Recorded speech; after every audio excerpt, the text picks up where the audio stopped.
এই প্রকৃত ভগ্নাংশের মান বড় নাকি অপ্রকৃত ভগ্নাংশের মান বড়? মনে রাখবে, যখন কোনো প্রকৃত ভগ্নাংশ আমরা লিখি, নিচে বড় থাকে উপরে ছোট থাকে বলেছিলাম, আসলে এর মান সবসময় একের থেকে ছোট হয়। যে কোনো ভগ্নাংশের যদি উপরের থেকে নিচে ছোট থাকে, বড় থাকে, যে কোনো ভগ্নাংশের উপরের থেকে নিচে যদি বড় থাকে, সেই জিনিসটার মান কিন্তু সবসময় একের থেকে কম হয়। আর অপ্রকৃত ভগ্নাংশের মান কিন্তু সবসময় একের থেকে বেশি হয়। কেন জানো? দেখো, অপ্রকৃত ভগ্নাংশ আছে কত? 3/2। দেখো, এই 3/2ও যা এই 1/2,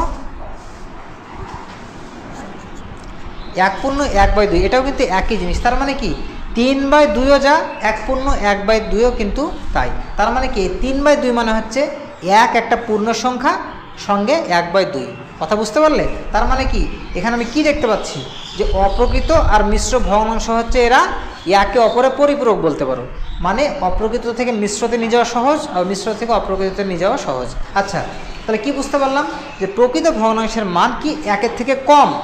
ধরো একটা আপেল তুমি এক কামড় খেয়ে নিলে, খেয়ে নিয়ে যতটুকু থাকলো সেটা হচ্ছে সবসময় অপ্রকৃত ভগ্নাংশ।